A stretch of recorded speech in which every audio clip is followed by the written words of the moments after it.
الذي في كل سار وفي سفر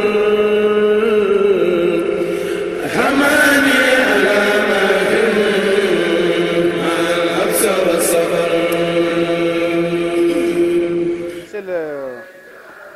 C'est le troisième colloque international sur le civisme que le comité d'organisation du Magal de Touba organise tous les 3 ans. Et cette année, le thème retenu porte sur le civisme et le développement. Parce que je l'ai dit tout à l'heure, le monde est de plus en plus riche, mais les pauvres de notre côté deviennent de plus en plus pauvres. Et donc il y a un problème d'éthique qui se pose dans les transactions entre les différents acteurs, que ce soit au niveau des entreprises ou bien au niveau des États. Et on s'est dit qu'il faudrait qu'il y ait plus d'éthique, il faudrait qu'il y ait plus de partage, il faudrait qu'il y ait plus de solidarité. Toutes ces valeurs que renferme l'islam.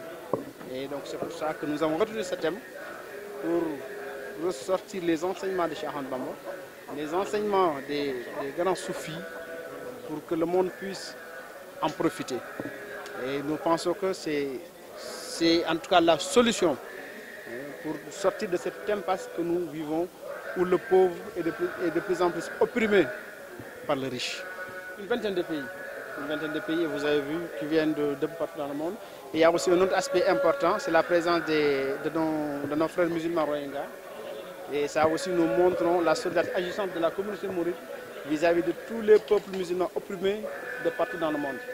Et puisque Cheikh Ahmadou Bamba, j'ai l'habitude de le dire, n'a pas de tariqa. Toutes les communautés musulmanes se retrouvent en Cheikh Ahmadou Bamba. C'est pour ça que lors du Magal, également, nous invitons tout le monde en communion. Et aujourd'hui, c'est tous les confrères du Sénégal qui sont là, toutes les associations islamiques qui sont là, et également de partout dans le monde. Donc une vingtaine de pays sont également venus s'y ajouter.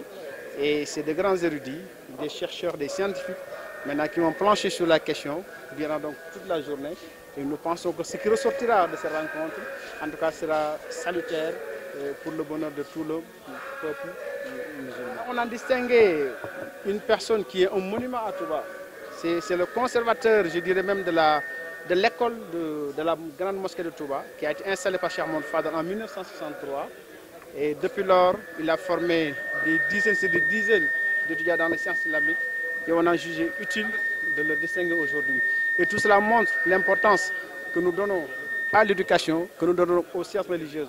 Et donc cette forme de distinction va continuer. Inch'Allah, l'année prochaine, on distinguera aussi d'autres personnes qui ont œuvré pour l'islam, qui ont œuvré donc pour la communauté, qui ont œuvré pour le Sénégal. Parce qu'aujourd'hui, on a toutes les infrastructures nécessaires pour tenir de telles rencontres à Touba.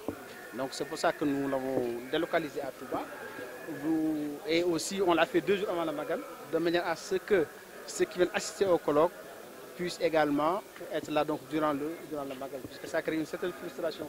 Les gens venaient pour le colloque du Magal, mais n'avaient pas la possibilité d'assister au Magal. Donc ça, cet tempère également, on en a profité pour le corriger. Et désormais, donc, toutes ces grandes rencontres se feront à Touba et uniquement à Touba.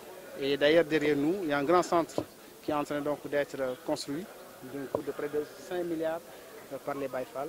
Et je pense que quand même les infrastructures vont continuer en tout cas à être édifiées à Touba par la communauté mouride, Inch'Allah. الذي في كل سار وفي سفر